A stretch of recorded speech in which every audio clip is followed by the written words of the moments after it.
Ka in imiero goyo Bosmic Otim wuod Pariemo, yupe mabe ma imiero goyo tim Bosmic wuod Pariemo, kwa igogo ka iweko dok na chien.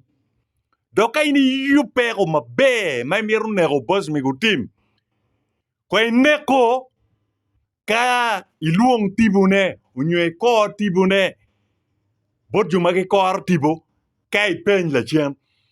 Ka in iweko Bosmic Otim, ulogogo pebi nego tim.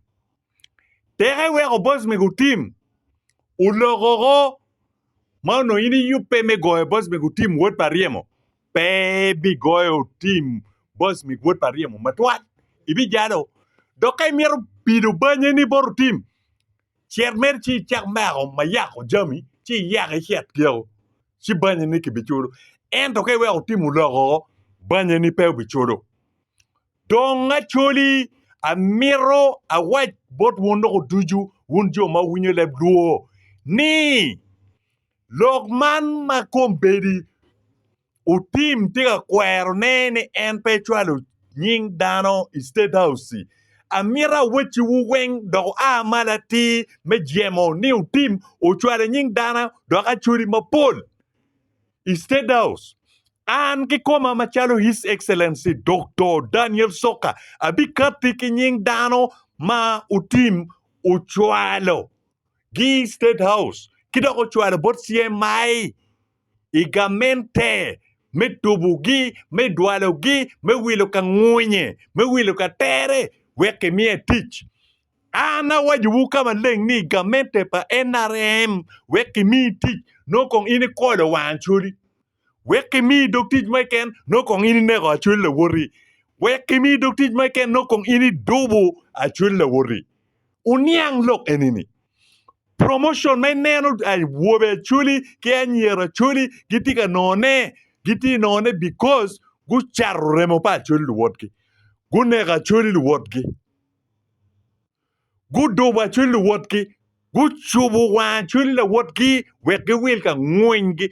Jo magitika tiki bot Museveni a chuli ni weng gu wilo ka ngwengi a wila ni woki nega chuli ni woki chara chuli ni woki timo jami maraju ikoma chuli. Waju loga da pegeo darume luongani His Excellency Dr. Daniel Soka woda chuli boroye.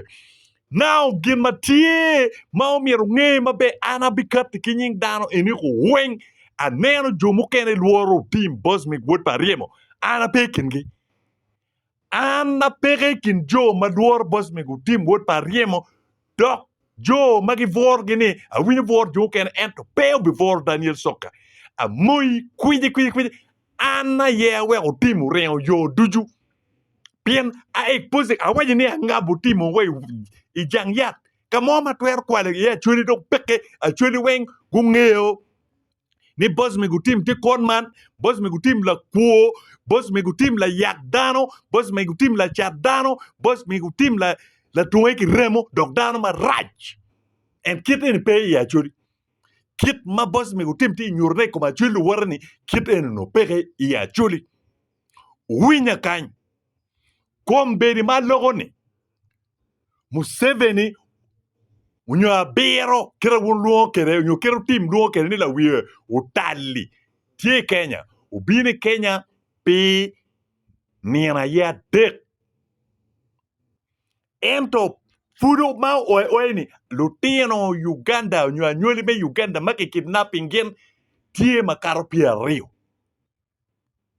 ubini mission in a wing wood Pariemo aye okelo Piero dogo waja ti status dogo waja bora biero kun machero kacharo ke ngwinye ni lutiana churi mapol giti Kenya dok jem gweng ikoma bier ke planning ki Kenya. A biero bino i operation i Kenya. Lutiana churi magi mako giti mapol.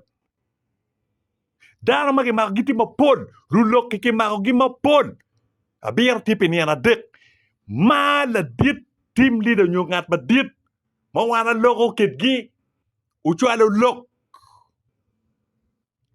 UK uchwalo lok but la ditwa one of the activists magiluani Nico unyo Dr. Nico ela yo forwarding bora Dr. Nico nyo Dr. Nicholas wajati ni refugee duyo nyo joma go rio giti exile nyo go kane e Kenya umir pe go kat wako go gaki ot mission tie joma pol ki kidnapping get ki chwali WhatsApp group ma megwa ma wana tiukere Lokeni weng utim ma yeo kedo utim la tueki remo utim la chat dano utim la net dano ka bedo ma utim tin ki chime yeni o wilo ki remo pa chuli o wilo ki charro ni woki charro lutera chuli ni woki dobu lutera chuli ni woki chubu wang lutera chuli ariem ka ini luo wek ana ya ting yara rea enoni I will die as a hero. Pabi luoro ngat moki kenda ka bi metiro loka da wek wakunyu paju. Kare karoko me umuwang kiching. Me umuwang ka Daniel Soka timo bad ke waji wie. Kama anbera ngene timo badi abi kwayo kija. Utim pe ye badle. Dok utim pe winyu lok pangat moki ken utim tichela dui eno wek wa kwarne waki wedine wedi putim peki loko kutim doko tim mono ki wate weng wat putim mama miero tim peke pikire kiru tim in petwer gwakone a winyu dano mguma ming chalo Samuel Donge futiga loko ming ni chwako chwak ot ko iko mutim Samuel Donge mak chwako utim but initi kin list pa dano ma utim chwalo ki statehouse kai piem ko o Uganda vre nen ka an Daniel Soka wodu voro ati wachi goba utim la chat dano win lok ma wachi wu kombe dano di ma ki kidnapping in ki Kenya duata weng pe mon ki secrets ma utim uchero ki lutena chuli ki anywele Uganda mapol I state house wile gere kika ngunye don actually pe warwen yugen walego lo ba pakwarwa wachu wana choli ka walama bila ikomutim utim pe biri makwo dok ben eni dong mati lokia ti kin jo madong ulama bila ikomutim dok anwood kal ngat mo ki ken ma keji kome will never go free and will never walk free put pe time wa yam uko lok doga wana choli dok mak ne duwe ma ana loko ki lok eni o mak ne duwe chwinya ti chwe kaw no ni amako tim ki chia kaw ne chel padana ma ki kidnapping gi ma pod le be bita ni waki hu tim wood pariemo ni waki charo dano ma ko pa utim kadong ini tamani in peto wabi neno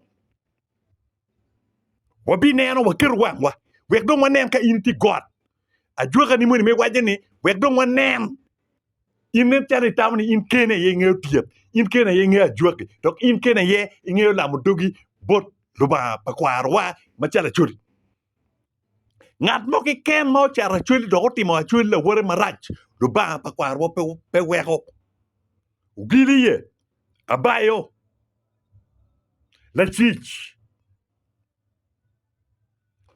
uko gin mau bitime como tim wot pariemo uko kombe ko madan ti kere ko wengwe lobulaya ka weng it country weng kitika ko kenyo tim wot pariemo dok an abika tiki list do you kinying jo do you mau tim uchwalagi state house lokeo leaking bora information ne ti bora abi kelli wachuli ka chel ki joma winyi lebluo logo man pedo ba na kilobona luani his excellency Dr. Daniel Soka